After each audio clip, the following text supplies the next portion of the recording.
ಹೊಳಲ್ಕೆರೆ ಪಟ್ಟಣದಲ್ಲಿ ಕರ್ನಾಟಕ ರಾಜ್ಯ ರೈತ ಸಂಘ ಹಾಗೂ ಹಸಿರು ಸೇನೆಯ ವತಿಯಿಂದ ರೈತ ದಿನಾಚರಣೆ ಹಮ್ಮಿಕೊಳ್ಳಲಾಗಿತ್ತು.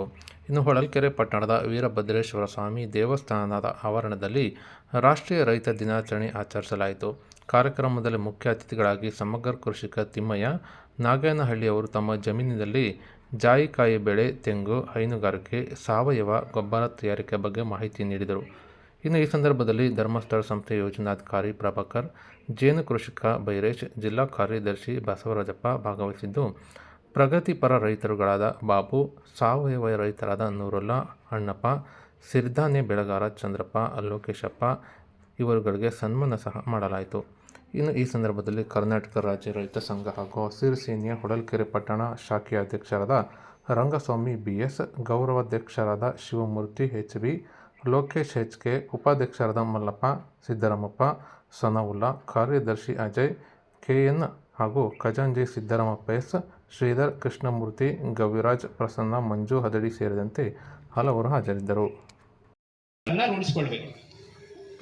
ನೋಡಿ, ಈಗ ನಾವು ಯೋಚನೆ ಮಾಡ್ತಾ ಹೋಗೋಣ. ಮೊದಲನೇದಾಗಿ ನಿತ್ಯವೂ ಸಹ ರೈತ ಅವನು 5:30ಯಿಂದ 6ಕ್ಕೆ ಹೇಳ್ಬೇಕು. ಹೇಳ್ತೀರಾ ರೈತ ಹೇಳ್ಬೇಕು? ಹೌದು, ನಂಗೆ ಎಲ್ಲ ಹೇಳಲೇಬೇಕು. ರೈತ ಮಹಿಳೆಯರು, ಸರ್ ಮಹಿಳೆಯರ ಬಗ್ಗೆ ಹೇಳಕ್ ಬಂದಿರ ಅಂತೇಳಿ ಪ್ರಶ್ನಿಸಬೇಡಿ. ನೀವು ಸಹ ರೈತ ಮಹಿಳೆಯರು ಸಹ ತನ್ನ ಸಂಗಾತಿಗೆ ಪೂರಕವಾಗಿರ್ತಕ್ಕಂತಹ ಸನ್ನಿವೇಶದಲ್ಲಿ ನೀವು ಸಹ 5:30, 6ಕ್ಕೆ ಎದ್ಬಿಟ್ಟು ನಿತ್ಯ ಕಾಯಕದಲ್ಲಿ ತೊಡಗ್ತಕ್ಕಂಥದ್ದು ಬಹಳಷ್ಟು ಸೂಕ್ತ. ಆ ರೀತಿ ತೊಡಗಿದಾಗ ನೋಡಿ ಏನಾಗಿದೆ, ಆ ರೀತಿ ತೊಡಗಿದಾಗ ರೈತ ತನ್ನದೇ ಆಗಿರ್ತಕ್ಕಂಥ ಕಾಯಕದಲ್ಲಿ ನಿಮ್ಮ ಸ್ತ್ರೀಯರಿಗೆ ಮಾವಂದಿರು ಅಥವಾ ಅತ್ತೆಯಂದಿರು ಅಥವಾ ತಾತಂದಿರು, ನಿಮಗೂ ಸಹ ತಂದೆಯರು ತಾತಂದಿರು ಮುಂಜಾನೆ ಎದ್ದು ಬೇಸಾಯಕ್ಕೆ ಹೋಗ್ತಕ್ಕಂಥ ಸನ್ನಿವೇಶವನ್ನ ನೀವು ಕಂಡಿದ್ರಿ ತಾನೆ. ಈಗ ನೀವು ಹೋಗ್ತೀರಾ 5:30, 6ಕ್ಕೆ? ಯಾರೇ ಹೋಗ್ತೀರೇನೋ? ಹೋಗಲ್ಲ. ಯೋಚನೆ ಮಾಡಿ ಎಂತಹ ಒಂದು ಸನ್ನಿವೇಶ ಅಂತೇಳಿ. ಈಗ ರೈತನ ಸ್ಥಿತಿ ಈ ರೀತಿಯಲ್ಲಿರುವಾಗ ಅವನಿಗೆ ಒಂದು ತತ್ವಗಳಿಲ್ಲ.